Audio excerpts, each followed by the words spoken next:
Bien, regresamos hasta el café del Club Unión para darle la bienvenida a nuestra invitada. Lorna Chacón se convirtió hace algunos días en presidenta ejecutiva del Sistema Nacional de Radio y Televisión, del SINART. Es nuestra presidenta ejecutiva después de toda una situación bastante convulsa a lo interno y a lo externo de la institución. El SINART cuenta ya con una persona al frente y entonces quisimos sentarnos a conversar con ella sobre el futuro de la institución y sobre el por qué aceptó y también para que la gente la pueda conocer. Lorna, agradecerle que haya aceptado la invitación a salir del SINART y venir aquí hasta el centro de San José a sentarse un rato a conversar con nosotros. Bienvenida. Gracias, Sergio, muchísimas gracias por la invitación y claro que sí, ya estoy conociendo el camino de la Uruca hacia cualquier otro lugar de la ciudad, pero con todo gusto. A veces los invitados le dicen a uno, cuando uno está allá en la radio o en el canal, ya estoy llegando, y vienen por el Hospital México, pero ellos creen que después del Hospital México en pocos minutos llegan y no, cuesta un poco y dependiendo de las horas. Exactamente. Lorna, de la misma manera y fuera de micrófonos yo se lo estaba planteando, de la misma manera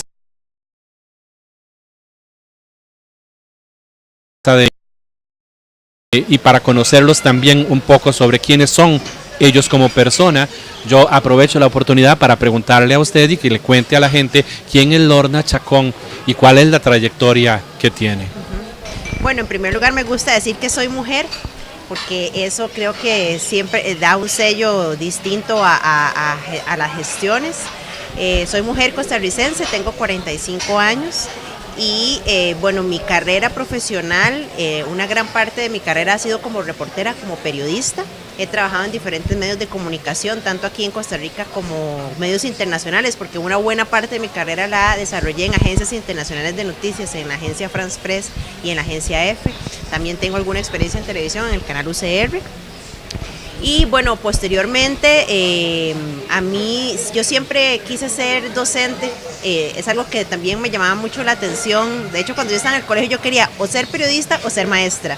Y me dijeron que no fuera maestra porque me iba a morir de hambre. Como si siendo periodista. No la convencieron mucho. Ajá. La verdad, se va a hacer una millonada. Pero bueno, y al final terminé, digamos, creo que realizándome en las dos áreas, porque fui, como te dije, muchos años reportera. Y eso ha sido para mí un enorme privilegio, porque cuando uno es periodista y vos lo sabes bien, la vida le permite conocer mundos muy distintos, realidades muy diversas, y yo he cubierto todo, sucesos, economía, política, farándula, lo que se te ocurra, y eso realmente le abre a uno los ojos, le permite ver el mundo desde otra perspectiva. Como te decía, posteriormente, bueno, para ser docente universitaria hay que estudiar posgrados, ¿verdad? No es fácil. Entonces yo me fui un poco desligando de los medios mientras, bueno, yo estudié 2 maestrías. Tengo una maestría en administración de empresas con énfasis en medios de comunicación, que por cierto ahora me va a ser súper útil, ¿verdad? En la gestión en el SINART. Y posteriormente una maestría en diseño de lenguaje audiovisual y multimedia, que también me va a ser muy útil. Por supuesto. Pero entonces en ese periodo que me dediqué más a estudiar, bueno, comencé a dar clases en la Universidad de Costa Rica, donde este año ya cumplo 11 años de ser docente en el área de periodismo y de comunicación, y también me empecé a involucrar en otros proyectos más del área cultural.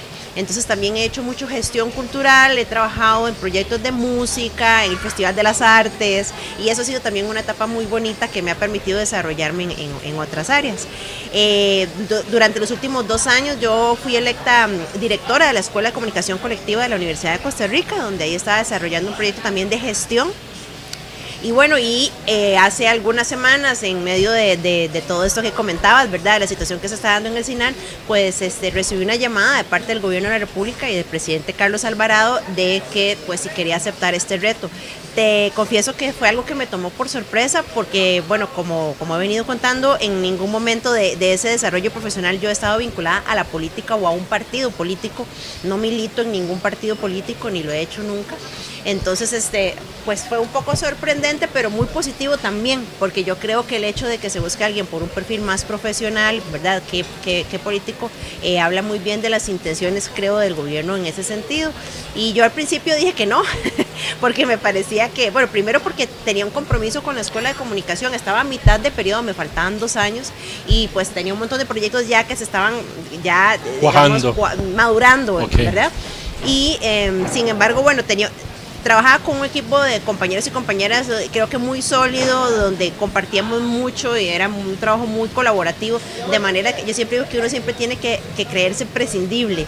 Y teníamos un plan estratégico, unas metas muy claras, entonces el hecho de que yo me fuera no afectaba en mucho el proyecto. Lo conversé con ellos, me apoyaron, lo reflexioné un poco más y al final bueno, acepté el reto porque creo que, en primer lugar, yo me alineo con la visión que tiene el presidente del gobierno de que el CINAR se tiene que fortalecer, que es una institución estratégica para el país, un sistema de medios público. Entonces, digamos, yo comulgo con eso y también, pues bueno, un reto de gestionar, de algún modo poder trabajar en la cultura organizacional, de mejorar esas grietas que se pudieron haber generado, ¿verdad? por los acontecimientos recientes. Y bueno, es un enorme reto, pero pues yo le estoy entrando con muchas ganas.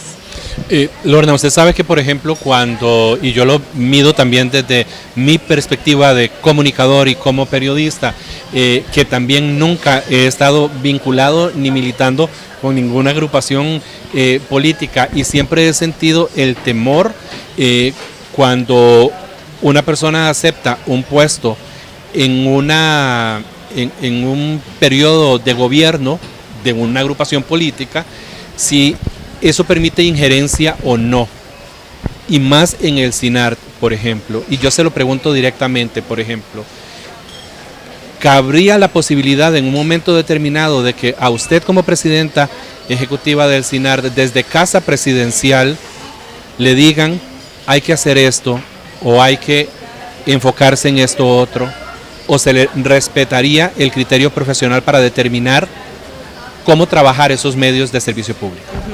Bueno, yo creo que es un trabajo colaborativo, porque según la ley, ¿verdad? Los accionistas del CINAR es el Consejo de Gobierno. Correcto. Entonces yo sí creo que hay que hacer una diferencia entre un medio gubernamental y un medio público. Correcto. ¿Verdad? Entonces yo lo que creo es que habría que trabajar, o qué es lo que queremos hacer, ¿verdad? Yo estoy trabajando actualmente en un diagnóstico, yo le pedí tanto al Consejo Ejecutivo como al gobierno, al presidente, que me diera un plazo de 2 meses, julio y agosto, y también se lo estoy pidiendo a los trabajadores del CINAR, para hacer un diagnóstico, para conversar con la gente, para saber con qué recursos contamos, ¿verdad? Desde inventario físico hasta, bueno, recursos humanos, que me parece que es el capital más valioso, es decir, la gente, ¿verdad? Como se autodenominan los cinaristas, que eso Correcto. Me encanta, ¿verdad? Esa cultura de, bueno, yo pertenezco a esa institución, ¿verdad? Tengo la camiseta puesta. Entonces, vamos, teniendo esos recursos y viendo la misión y la visión de un plan estratégico que ya el CINAR tiene, entonces yo creo que habría que abrir el espectro y pensar estratégicamente, y de hecho hoy se lo decía a los compañeros en una reunión que vengo, o sea, no podemos estar pensando, hay que hacer esto, hay que hacer esto, no, hay que decir, tenemos estos recursos, nuestra visión estratégica es esto, ¿para qué existe el CINAR? ¿Cuáles son sus objetivos? Y entonces actuar y tomar decisiones basados en esos objetivos. ¿El gobierno puede pedirme a mí que haga algo? Por supuesto que sí, siempre y cuando esté metido, digamos, dentro de ese plan estratégico y cumplir. Entonces le pongo un ejemplo, 25 de julio, hay Consejo de Gobierno en Guanacaste. Estratégicamente eso, digamos, el CINAR siempre lo ha cubierto, y a mí me parece que es importante que, por supuesto, ¿verdad?, los ciudadanos y las ciudadanas puedan participar, ¿verdad?, de una efeméride tan importante como esa, pero puedan conocer la opinión, digamos, del sector político, empresarial, ciudadano de la provincia de Guanacaste en una fecha tan importante. Entonces, si a mí el gobierno, por supuesto, le pide al CINAR eso, bueno, podemos hablar de un tema de recursos, pero a mí me parece que eso es estratégico. Yo entiendo que puede haber un momento de una contradicción de que justamente, como es, bueno, mi cargo es político, que puede haber una solicitud, pero yo creo que justamente pasa por ese trabajo colaborativo o en conjunto, y más como con una visión estratégica. Yo también creo, y bueno, bueno, la política es complicada, ¿verdad? Pero justamente una persona como yo no llegué con compromisos. Exacto, no tengo compromisos en el sentido de que no llegué por mis atestados. Al presidente Carlos Alvarado lo respeto muchísimo, obviamente lo conocía porque éramos colegas, salimos de la misma escuela de comunicación, pero yo no soy amiga ni mucho menos, o sea, no tengo una relación así. Entonces creo que sí se puede trabajar en conjunto y positivamente, digamos que esa es la aspiración a la que uno puede tener, y esa es como la nueva política, esa política más de una visión más joven, digamos, más fresca, que yo creo que Costa Rica se merece, ¿verdad? Que es trabajar de una manera, digamos, distinta a la política tradicional del pasado que se ha venido desarrollando en el país. más allá de los detalles, porque no voy a desperdiciar el tiempo entrando en detalles de figuras que estuvieron en la administración pasada en el SINAR y que no salieron por la puerta grande. En los últimos meses, yo lo decía, el SINAR como tal no solo se colocó en la palestra, sino que se colocó feo. Y si uno leía y veía los comentarios de la gente en redes sociales, no solo cuestionando actuaciones de gente que estaba en el SINAR, sino incluso hasta los propios funcionarios y funcionarias. Con todo eso, Lorna, y que usted tenía que verlo porque estaba en los medios, ¿no le dio temor, por ejemplo, aceptar que el reto va más allá de esta parte profesional, sino del manejo de un personal que estaba y está probablemente todavía con cierto desgano, con cierto descontento por la situación como tal? Por supuesto que sí, y como le dije, mi primera reacción así de reacción fue no, gracias. La segunda reacción más reflexionada, más pensada es sí. Yo digo, y se lo he compartido a la gente más cercana, todos queremos tener un buen gobierno, todos queremos tener un buen presidente. Entonces no es posible que si el presidente le pide a uno ayuda, uno se quede en la zona de confort y diga, no, gracias. Yo me quedo aquí porque yo aquí estoy muy bien, ¿verdad? Solo pienso y me quejo desde la barrera. Y me quejo desde la barrera, exacto. Y soy yo.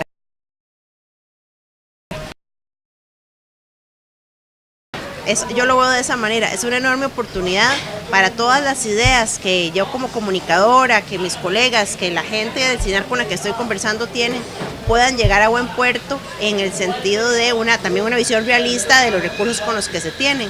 Entonces sí, por supuesto que sí.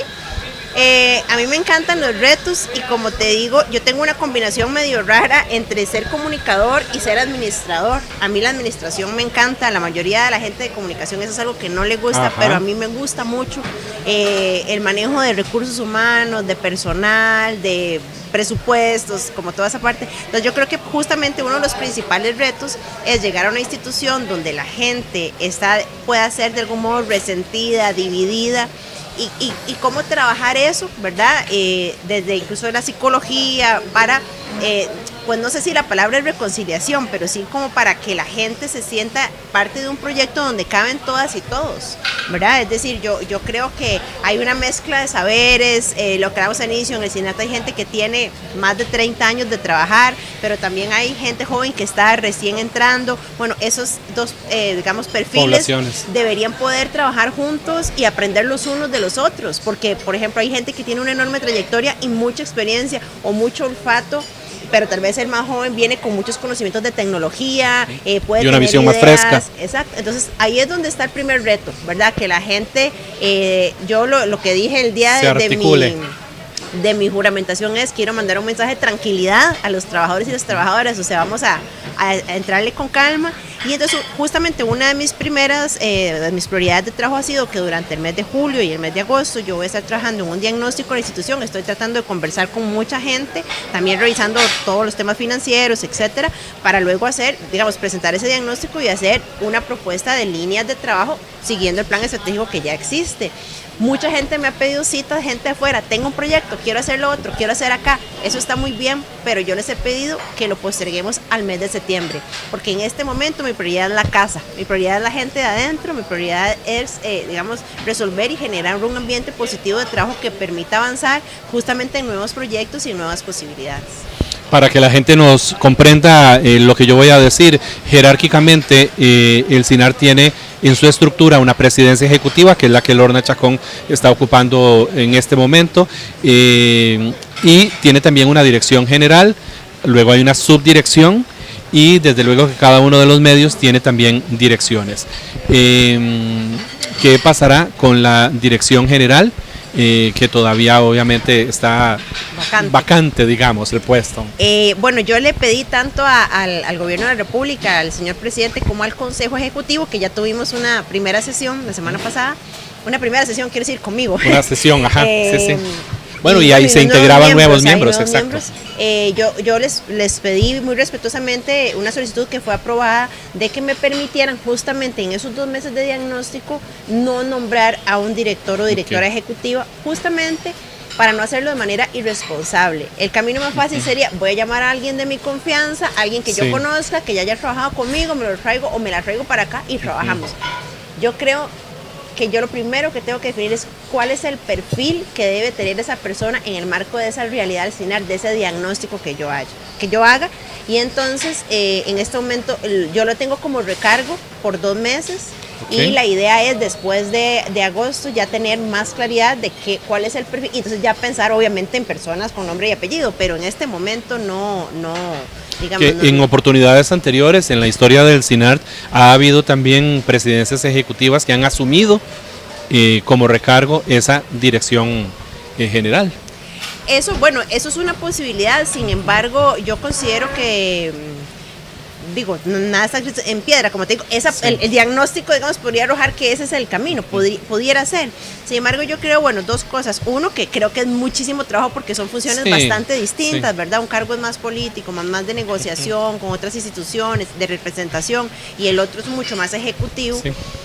Pero por otro lado también de algún modo es como una especie de superpoder y eso a mí nunca me ha gustado, por lo que yo te digo, yo creo que todos somos prescindibles y entonces yo esperaría más un trabajo de equipo colaborativo, que si uno u otro se enferma, se tiene alguna dificultad o toma vacaciones, como es posible, ¿verdad? En un periodo largo que los seres humanos tienen que descansar, que la otra persona pueda, digamos, asumir sin ningún problema el rol de la institución. A largo plazo yo creo que habría que valorar, ¿verdad? Que creo que es un buen momento y un buen gobierno para valorar la ley del CINAR, si tiene sentido que tenga esa estructura en el año 2018, 2020, para decir algo, o si deberían darse cambios, que por supuesto ya pasaría por cambios legislativos, pero digamos, ¿cuál debería ser la estructura de la institución acorde con los nuevos tiempos? Y las direcciones, por ejemplo, dirección de radio, dirección de tele, dirección del CINAR digital, las personas que están al frente de las direcciones también serán sometidas a esa evaluación y diagnóstico. Sí, justamente y eso es interesante y te lo voy a contar así, digamos, con confianza y a la audiencia, ¿verdad? Hay una visión de que yo llego y incluso me han hecho solicitudes expresas de quite a todo mundo, ¿verdad? Machete. Y yo no, digamos, esa no es mi forma de ser, yo no creo en cambios así tan drásticos, pero creo más justamente en escuchar a las personas, valorar su trabajo, ver, ¿verdad?, la trayectoria. Entonces sí, justamente, yo ya tuve una primera reunión con todos los directores y ahora estoy programando reuniones sectoriales con ellos y sus equipos de trabajo, ¿verdad? En algunos casos estamos teniendo reuniones, digamos, individuales, porque en la reunión general hubo información que no se pudo conocer o atender, y sí con los equipos de trabajo también para entender las dinámicas y para identificar si hay problemas o, ¿verdad? Y después de eso, pues, justamente, claramente que hay que valorar. Pero yo creo mucho en las trayectorias y en el conocimiento de las personas de adentro, ¿verdad? A veces se comete el error de que cambian las autoridades y llega y vuela todo el mundo y pone todo el mundo nuevo. ¿Y cómo hago yo si yo no sé cómo se hace esto? Correcto, y ¿verdad? Por eso no avanzan. Lorna, yo tengo que hacer una pausa. Cuando regresemos, entonces, hablamos un poco sobre televisión, sobre qué le espera al CINART en la parte de televisión, y desde luego que tenemos que hablar sobre la radio, porque es más, si deberíamos de hablarlo de primero. Voy a poner la radio de primero yo. Vamos a hacer una pausa y cuando regresemos entonces continuamos conversando con Lorna Chacón, actual presidenta ejecutiva del Sistema Nacional de Radio y Televisión, el CINART. Ya casi volvemos. Bien, regresamos hasta el café del Club Unión. Hoy decidimos sentarnos a conversar sobre nuestra propia institución, sobre el CINART. Y yo lo decía al inicio del programa, anteriormente yo no lo hubiera hecho y tal vez hubiera invitado a la siguiente o al siguiente persona que ocupara la presidencia ejecutiva y hubiéramos conversado de manera diferente y no hablar tanto de, ¿cómo es que se dice? De los trapos sucios se lavan en casa. Yo soy fiel creyente de eso, pero la verdad es que la situación del CINART se tornó pública tremendamente en las últimas semanas y meses, y por eso decidí que nos sentáramos a conversar sobre el tema CINART. Y quiero hablar de tele, pero vamos a hablar primero de radio. La radio, y se lo digo yo así también de frente y de manera muy directa, dentro del CINART siempre ha sido, no puedo decir lo bonito, lo que sobra. La radio nunca ha sido una prioridad dentro del Sistema Nacional de Radio y Televisión. Es como no sé, como ni siquiera un plus puedo decir de la tele, sino como lo que sobra. Y así se trata y así se ve incluso a lo interno del CINART. Y todos los recursos en su mayoría pueden estar destinados primero a televisión y lo que sobra va para la radio. Hasta en micrófonos, Lorna, se lo cuento así, hasta en micrófonos, por ejemplo. Se hizo una producción de televisión y los micrófonos que estaban destinados para la cabina de radio se dieron para televisión. Y ahora cuando se trajo esa producción al CINART nuevamente, entonces sí recibimos los micrófonos de segunda, ya usados. Le cuento esto como anécdota nada más, para preguntarle qué visión tiene usted y cómo ve la radio. Esta radio que antes era nacional y ahora es Costa Rica Radio, ¿cómo la ve usted? Bueno, es interesante porque yo tengo una visión, yo le contaba que yo estudié una maestría en diseño de lenguaje audiovisual y multimedia. En este momento yo veo más la convergencia de medios, es decir, por supuesto que yo sé que la radio es un lenguaje y la televisión es otro lenguaje, pero vivimos en un mundo interconectado donde ya hablamos de esa convergencia, de lo multimedia, de narrativas transmedia. Entonces yo, bueno, usted me está contando eso y yo vengo llegando, ¿verdad? Y justamente estoy apenas comenzando a conocer y a inventariar lo que la institución tiene. Pero yo esperaría, como le decía, que pensemos más en proyectos colaborativos, ¿verdad? Entonces, como reitero, yo tengo clarísimo que los lenguajes son distintos, pero tenemos que empezar a pensar más en un lenguaje multimedia, ¿verdad? Sobre todo porque también las audiencias se van renovando, ¿verdad? Y también hay que, por supuesto, mantener a las audiencias que ya existen, que son fieles, pero también tenemos gente que van haciendo y que ¿verdad? Los medios de comunicación tienen que ir atrayendo. Entonces, yo esperaría que radio y televisión fueran, digamos, respetando sus diferencias de lenguajes, pero se unieran con lo multimedia, ¿verdad? Y se pensara en proyectos, en esas narrativas más transmediales, ¿verdad? Y entonces ahí al final los recursos se terminan compartiendo, ¿verdad? Por supuesto que sí. Es claro que la televisión es mucho más cara de producir que la radio, ¿verdad? Pero yo creo que tenemos que empezar a pensar en eso, ¿verdad? Entonces, por ejemplo, uno debería, para proyectos nuevos, ¿verdad? Por ejemplo, o revisando los existentes, pensar, bueno, yo quiero hacer un programa de radio o quiero hacer un programa de televisión. ¿Cómo lo puedo hacer multimedia? ¿Cuáles son las posibilidades, verdad? Hay cosas que se pueden compartir de unas maneras y otras de otras. Hay proyectos muy lindos transmediales que tienen lo audiovisual, que tienen lo radiofónico, que tienen multimedia, cosas escritas, en fin, digamos que hay muchas posibilidades. Entonces yo lo vería de esa manera, que por eso que hay que dar como un salto cualitativo en el sentido de lo he dicho ya como 3 veces, pero guardando el respeto de las diferencias de lenguajes, pero sí empezando a acercar, digamos, esos dos mundos que por lo que veo podrían existir en el CINAR y pensar en uno que sea como en un barrio, digámoslo así, como en una Correcto. vecindad donde todos podamos compartir. Estoy tratando de recordar el proyecto de nueva ley de radio y televisión que hay y de la que se está hablando desde hace tiempo y que en algún momento determinado, es que estaba tratando, yo tengo mala memoria, pero estaba tratando de recordar alguno de los artículos que cita la imposibilidad de que una radioemisora, por ejemplo, se pueda convertir en repetidora de otra señal o un medio en repetidor de otra señal, para aquella gente que, por ejemplo, tiene una concesión de una emisora o de un medio y para ampliar su cobertura, obviamente, utiliza otra emisora con la misma señal, imposibilitando que esa otra emisora tenga su propia producción. ¿Okay?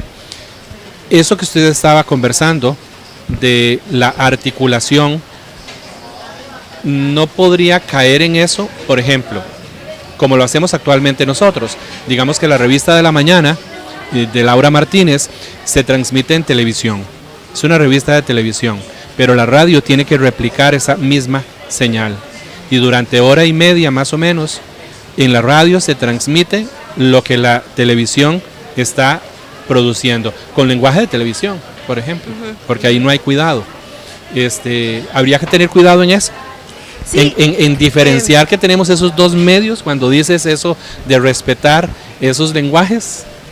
Sí, claro, lo que pasa es que, bueno, no hemos hablado de algo que es muy importante, que es la llegada de la televisión y radio digital, correcto, porque la gente solo habla de televisión digital, ¿verdad? Pero son televisión y radio digital en el año 2019, que justamente eso lo que permite es que una frecuencia, ¿verdad?, se pueda ampliar en 101.5, punto 1, punto 2, punto 3, o como lo queramos llamar, o ABC, ¿verdad?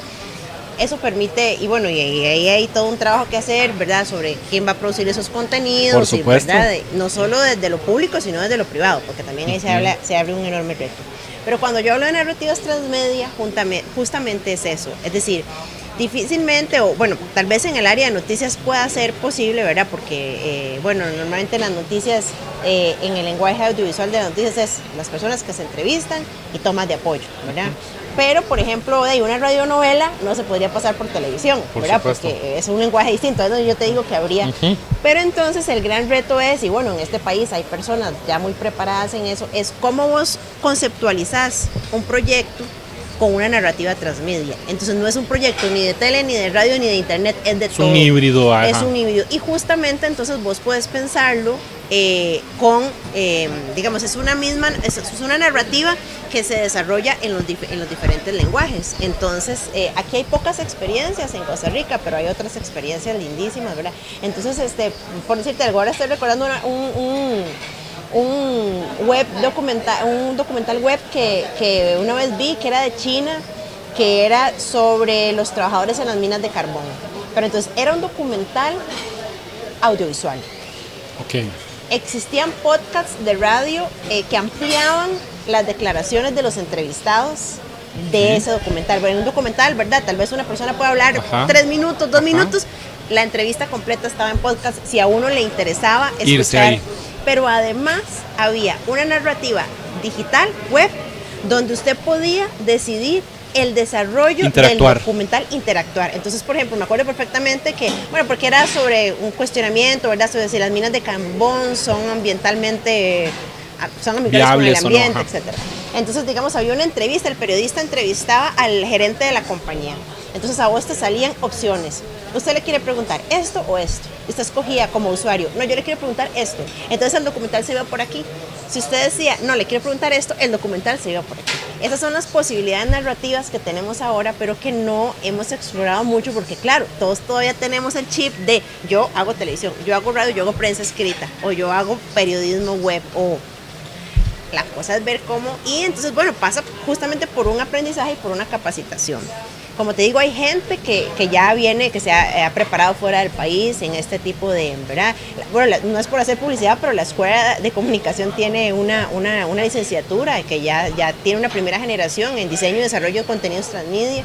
Entonces es algo que se está, digamos, en el país nos estamos formando y yo creo que tenemos que explotar mucho más, ¿verdad? Entonces ahí es donde te digo, yo creo que no es que entren a reñir los lenguajes, sino más bien cómo pensarlos, cómo diseñarlos desde el inicio, ¿verdad? En un proyecto. Un gran ejemplo de eso es El Faro. El Faro es un medio salvadoreño, es elfaro.net, que es un medio nativo digital y que, bueno, yo admiro un montón porque tienen ese concepto. Entonces ellos van desarrollando cosas en diferentes narrativas, por ejemplo, investigaciones. Es un medio, digamos, periodístico. Correcto. Pero hacen documentales, incluso hacen publicaciones impresas, que la gente dice, el impreso ya murió, nadie compra eso. Bueno, resulta que dentro de un paquete, digamos, creativo de información puede hacer que un impreso funcione muy bien y la gente lo compre. Entonces un poco esa es la visión que yo tengo. Ok, ahora que menciona la parte impresa, yo aprovecho, primero le voy a decir, esto de lo que está hablando Lorna, implica recursos económicos para poder materializar eso, o es más una cuestión de ese aprendizaje que puede materializarse con mucha creatividad. Pues mira, ambas cosas, pero yo he aprendido que uno tiene que que trabajar con lo que hay. Que ser ingenioso. Y yo siempre digo, las empresas se administran igual que una casa. Entonces, cuando usted está llegando a fin de mes, usted abre la refri y usted dice, tengo 2 zanahorias, una papa y un pedacito de pollo, voy a hacer sopa con verduras porque eso es lo que tengo, ¿verdad? Y ahí la creatividad se pone a funcionar igual. Entonces, después de ese mapeo, nosotros nos tenemos que sentar, yo se lo decía bien a los compañeros, tenemos que decir, bueno, tenemos esto, ¿cuáles son las prioridades estratégicas del CINAR? ¿Qué vamos a hacer con lo que tenemos? Y por supuesto, búsqueda de patrocinios, venta de publicidad, que el CINAR hace, ¿verdad? Pero sin cacao no se puede hacer chocolate, pero yo también creo, además todas estas narrativas digitales abaratan mucho los costos, como yo decía, por supuesto hacer televisión, pero vos mismo vos estás aquí con una computadora, una webcam y una mini mezcladora de sonido y estás haciendo un programa de absoluta calidad. Entonces, bueno, hacia eso es hacia lo que vamos, ¿verdad?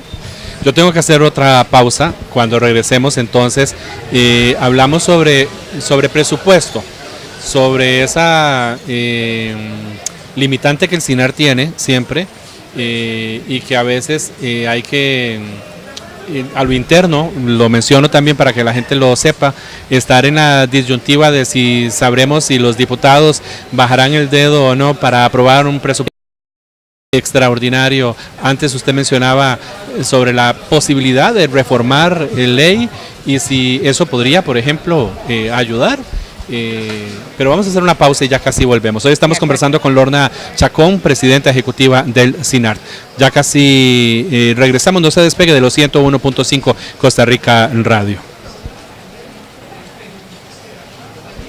Regresamos hasta el café del Club Unión. Hoy nos sentamos a conversar con Lorna Chacón, quien tiene pocos días en realidad de estar, y yo lo estoy haciendo, no estoy teniendo la consideración como con otras presidencias ejecutivas, porque por ejemplo el presidente ejecutivo del INA, yo le dije después de una primera conversación que sostuvimos que le iba a dar bastante tiempo, unos 2 meses antes de sentarnos a conversar, porque yo también conozco el INA por dentro y sé lo complicado que puede ser como para que luego uno empiece a atosigar a alguien con preguntas y tal vez ni siquiera conoce bien la institución. Pero el tema del presupuesto, y usted, Lorna, que es administradora también, sabe lo importante que es. En el CINAR se vive esa zozobra muchas veces de no contar con un presupuesto lo suficientemente amplio o holgado para poder desarrollar muchas de las cosas. Cómo llevar las riendas de una institución con una situación financiera que no es la más óptima. Bueno, sí, ese es un reto para cualquier administrador, ¿verdad? Porque cuando hay plata es facilísimo, ¿verdad? Yo creo, bueno, hay que empezar por una cosa. Para nadie es un secreto la situación fiscal que vive el país. Entonces yo creo que no solo el CINAR, sino todas las instituciones públicas de Costa Rica en este momento tienen que hacer una reflexión y tomar conciencia de que estamos en un momento para socarse la faja y para realmente saber que los presupuestos se están reduciendo y que hay que utilizar esos recursos de manera eficiente y conscientemente, ¿verdad? En el caso del CINAR, que tengo una semana, hoy cumplo una semana, y entonces comprenderás que he pasado estudiando mucho y reuniéndome con gente, ha sido como un poco abrumador, pero el presupuesto del CINAR es un presupuesto bastante complejo. Es un presupuesto mixto, como vos indicabas. Hay un presupuesto ordinario que al inicio del periodo la Asamblea Legislativa aprueba. Ese presupuesto es insuficiente para lo operativo, pero bastante insuficiente, ¿verdad? A medida que avanza el año, normalmente e históricamente se aprueba un presupuesto extraordinario. Este año no sabemos qué va a pasar con eso porque posiblemente no vaya a ser así, y entonces bueno, ahí tenemos, digamos, un agujero financiero que hay que ver cómo se resuelve. Por otro lado, el CINAR puede vender servicios, ¿verdad? Tiene su agencia de publicidad que funciona muy bien y que ha ido creciendo, ¿verdad? En ventas. Y recibe donaciones, que entiendo que últimamente esas donaciones han disminuido bastante, de gobiernos extranjeros, etcétera, ¿verdad? Que pueden ser donaciones, por ejemplo, en especie, qué sé yo, equipos, claro, ¿verdad? Una cámara, ese tipo de cosas, que siempre son bienvenidas. Por Aprovecho supuesto. para hacer el anuncio, ¿verdad? Por favor. Y me tocará ir a tocar puertas posiblemente. Y también, por ley, las instituciones públicas deben destinar el 10% de los presupuestos que tienen para publicidad al CINAR. La realidad es que eso no se cumple. Correcto. Porque además la ley no planteó ningún tipo de consecuencia para quien no cumple. Entonces yo soy una institución pública X y digo, no quiero pautar en el CINAR y no hay nada que hacer. El CINAR tiene un equipo de abogados muy sólido que trabaja y está constantemente, ¿verdad?, planteando los casos, pidiéndole a la gente. Y hay alguna gente que ha llegado a arreglos de pago porque tienen deudas de varios años y están pagando, otros son un poco más difíciles. Eso es una cosa que yo creo que hay que resolver. Pero además hay que tener claro, justamente dentro de las reducciones fiscales que hace el país le pide a todas las instituciones que recorten sus presupuestos de publicidad. Por ende, se reduce el presupuesto del CINAR. Entonces, por eso te decía que justamente a mí lo que yo espero poder hacer en agosto es decir, bueno, esto es lo que tenemos, ¿qué podemos hacer con esto? Okay. Y siendo realistas, ¿verdad? Y después ver, obviamente, cómo crecemos en ese presupuesto. Algo importante también es el tema del rating. El CINAR yo creo que no puede competir con los canales comerciales en rating, pero también hay que preguntarse, bueno, ¿y ese es el camino? Yo creo que, por ejemplo, el CINAR puede competir en cobertura. El CINAR tiene una excelente cobertura que aún puede mejorar, entonces usted le puede ofrecer proyectos regionales a posibles patrocinadores e incluso a las empresas públicas. O sea, usted tiene un proyecto en Guanacaste, usted tiene un proyecto en Limón, en la zona Huetar Norte, en la región Brunca. Usted puede perfectamente llegarle a esas personas de una manera distinta. Entonces yo creo que por ahí hay que ir explorando, pero sí, digamos, el tema del presupuesto es complejo y entonces por eso te decía que hay que pensarlo estratégicamente, ¿verdad? Ese plan estratégico que por supuesto que ya existe y que hay que realizar tiene que tener contenido presupuestario. Entonces yo no puedo inventar un programa así de la nada. A mí me hace gracia porque la gente pregunta, ¿y usted tiene ideas? Y dice, por supuesto que yo tengo 1000 ideas, pero yo tengo que ver si ese cuento que yo te conté del documental y la cosa transmedia, si eso es realizable con los recursos que yo tengo. Si no, claro, ¿qué hago? Bueno, puedo buscar un patrocinador, en fin, puedo hermanarlo con los objetivos de alguna institución pública, ¿verdad? Y decir, bueno, por ejemplo, no sé, la IA en el tema del agua, podemos hacer un proyecto vinculado a eso, ¿verdad? En fin, muchas cosas que se pueden hacer, pero sí siendo muy realistas con el presupuesto que la institución tiene. Y también, de tarde o temprano, que para eso estoy yo, para eso está el consejo, hay que tomar decisiones, ¿verdad? Es claro que por eso hay que mandar un mensaje. Hay una intención del gobierno de fortalecer la institución, pero es claro que las cosas no pueden seguir siendo exactamente igual que en el pasado, porque la sociedad cambió, el país cambió, los presupuestos cambiaron, y entonces hay que adaptarse a esa, insisto, como una persona dice, usted tenía un trabajo y en ese trabajo ganaba 500,000 pesos, y digamos, si hacen un recorte personal en esa empresa y usted se queda sin empleo y consigue un nuevo trabajo donde gana 400,000 pesos, digamos 100,000 menos, ¿qué hace usted? Sí, se ajusta a ese nuevo presupuesto. Bueno, con una empresa pasa exactamente lo mismo. Lorna, la venta de espacios, tanto en radio como en televisión, bueno, y de hecho por supuesto que también en la web existe la posibilidad de la venta de espacios. En la administración anterior, sí, cuando llegó Germán Vargas, se eliminaron prácticamente esos espacios que se vendían y se han venido eliminando, y ahora los últimos se hicieron hace poco tiempo. Digamos que la argumentación que en ese momento se daba era que era gente productores independientes que tenían un espacio, un contrato con el CINAR, no pagaban. Y entonces al final, y lo digo así de claro, los echaron porque no pagaban. Pero yo no estaría tan seguro de que se cobraba bien, ¿verdad? Entonces digo, existe la posibilidad, tenemos el espacio para poder mercadearlo, teniendo buenos productores, buena paga, no amarraperros. ¿Esa posibilidad existiría? Sí, por supuesto, o sea, yo partiría, yo todavía no he llegado ahí, o sea, okay. yo conozco esa historia de los productores independientes, sí, de los contratos, he recibido incluso mensajes de personas, hemos intercambiado, pero estoy llegándole a eso. Y el problema es que ahí tiene que haber contratos, de verdad, claro. Si no existía o si no había claridad, o sea, si uno no puede pagar y no le pasa nada ahí, ¿verdad? Sí. Entonces yo creo que sí, pero también yo insisto, hay que empezar por la casa.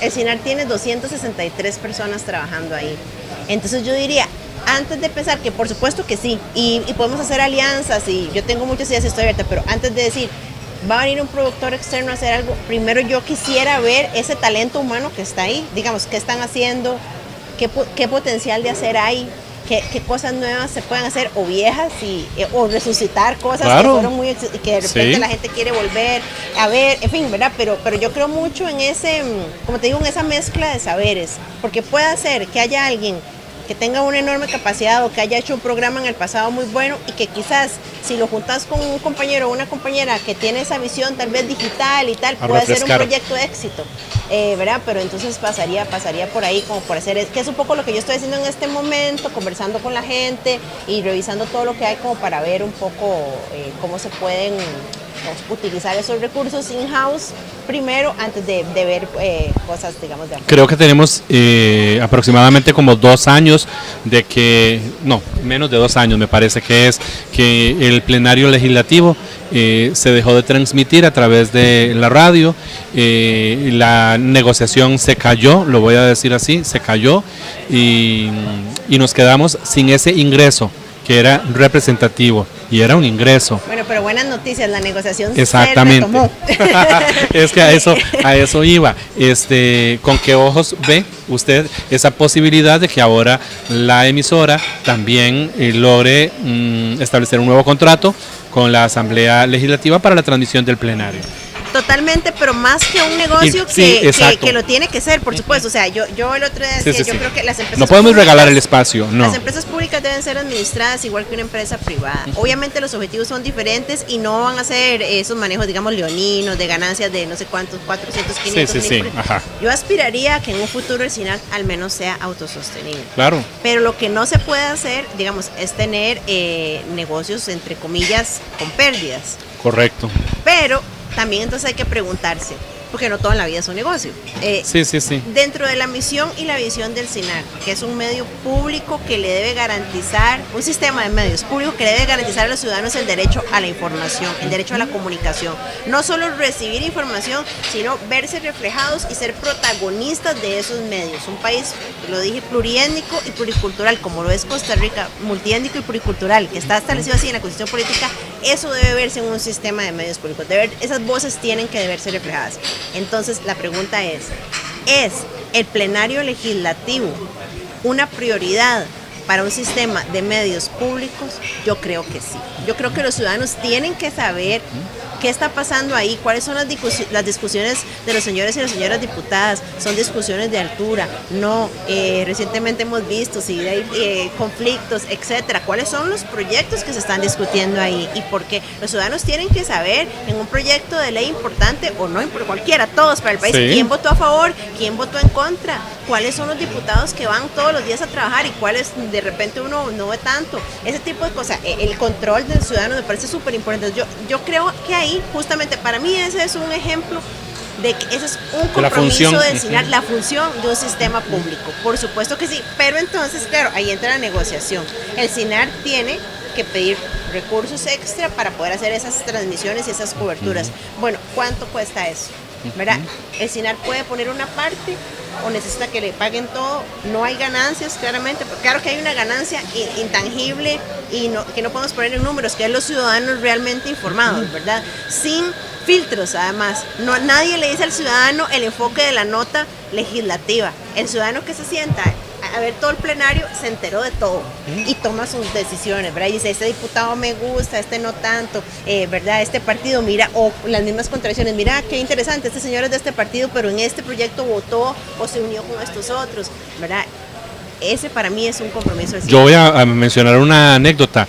Yo, periodista y trabajando en el área política, le perdí el hilo a la Asamblea Legislativa y le voy a contar a la gente, o sea, yo montones de noches, y muchos dirán que aburrido, no tiene vida social. No, sí tengo mucha vida social, la verdad, pero a veces, obviamente, para estar informado, yo llego a mi casa y en la noche el televisor, que tengo YouTube como aplicación en el televisor, yo tengo el canal de la Asamblea Legislativa para repasar muchas de las cosas que se hacen en comisiones legislativas, por ejemplo, y aunque tengo alarmas puestas en el canal de la Asamblea o en Facebook, todo el asunto, no es lo mismo que cuando antes se transmitía en la radio. Claro, y yo le podía pero seguir. Ahí entonces uno puede pensar en que lo discutimos preliminarmente esta semana en valores agregados. Bueno, esa negociación con la Asamblea Legislativa está en curso, ¿verdad? Digamos, yo sí creo que el plenario se tiene que pasar así, ¿verdad? Sí, completo. corrido. Las comisiones, por ejemplo, yo creo que se podrían pensar en resúmenes, ahí sí un poco más trabajados, eso le da un valor agregado, o que se sienten a los, ¿verdad?, los presidentes de las comisiones a conversar sobre los avances, en fin, digamos que ahí uno puede, insisto, usando la creatividad en ofrecer productos con valor agregado, pero sin duda ese es un tema que me parece que el Sistema Nacional de Radio y Televisión debe cubrir. Okay. Yo sé que es difícil que usted me responda a esto, pero igual le hago la pregunta. Estamos a mitad de año, digamos que antes de que finalice el año, ¿qué le gustaría a usted haber hecho? Que llegue diciembre y usted diga, qué dicha, logré hacer tal cosa. Más allá del diagnóstico, el diagnóstico solo tiene 2 meses. Sí, yo me puse, imagínense, nadie hace un diagnóstico en ese, por lo menos 6 meses, ¿verdad? ¿Sí? Se necesitan, pero bueno, yo me puse como quien dice la soga al cuello, pero entendiendo la urgencia. Pues mira, 2 cosas. Número 1, lograr como esa reconciliación entre el personal, que la gente se sienta tranquila, que se baje un poco, digamos, las tensiones que tengo entendido, ¿verdad? Porque yo no estuve ahí, pero que se dieron, y que como vos decís, se ventilaron públicamente, una cultura también del anónimo, ¿verdad? Del ataque a compañeros y compañeras. Yo esperaría que eso desapareciera en el sentido de que todos somos miembros de la misma institución, todos somos compañeros y compañeras de trabajo. Digamos que esa sería para mí una de las prioridades. Metas prioritarias. Que aquí a diciembre, como quien dice, podamos hacer la fiesta de Navidad, no sé cómo, cada uno llevando su tamalito, porque no, de verdad no hay plata, pero, o sea, que, por ejemplo, eso, que podemos pero que estemos contentos con hacerlo. Y yo creo mucho, y yo sé que esto puede sonar utópico, pero que uno tiene que ser feliz con lo que hace. Y que no hay nada más feo que llegar a un trabajo y tener miedo y estar a la defensiva y que mi compañero me está viendo y que el otro me está criticando, y, ¿verdad? O sea, no hay nada más lindo que llegar al trabajo y sentirse contento, en confianza, saber que los compañeros a uno lo acompañan. Yo esperaría, tal vez, ¿verdad? No sé si de aquí a diciembre se puede, pero que ese sea el camino, ¿verdad? Porque además, con eso, todo lo demás se da, ¿verdad? Es como que dice, cuando se tiene salud, todo lo demás se da. Es igual, cuando hay salud dentro de la organización, los nuevos proyectos empiezan a surgir cosas bonitas. Yo sé que es difícil, puede ser que no sea fácil, pero... Y lo otro que es muy importante, y que ya estamos muy tarde, es que este año es el 40 aniversario del Sistema Nacional de Radio y Televisión. Entonces yo esperaría que de aquí a diciembre podamos haber pensado y organizado con los pocos recursos que tenemos y también con el apoyo de otras instituciones una serie de actividades vinculadas a esta conmemoración que es muy importante. 4 décadas, imagínese. Las 4 décadas que tenemos ambos. Sí, yo vacilaba. Bueno, yo tengo 45 años, pero ayer estaba comiendo con varios compañeros en la soda del CINAR, y yo les decía que yo voy a aprovechar esta coyuntura para decir que yo voy con celebrar. El CINAR, entonces me voy a quitar 5 años, y yo voy a decir, no, yo voy con el CINAR, tengo 40. Por supuesto. Lorna, yo le quiero agradecer de verdad que haya aceptado sentarse a conversar con nosotros en el programa, y voy a decirlo también, ¿por qué no más adelante volver a hacerlo? Y no solamente porque usted está llegando a la institución, sino que también para que la gente esté enterada de cómo va caminando a lo interno la institución. Muchas gracias, de verdad. Gracias a usted, Sergio. Nosotros nos tenemos que despedir, pero recuerde que nos volvemos a encontrar a través de los 101.5 Costa Rica Radio. Que pasen excelente tarde.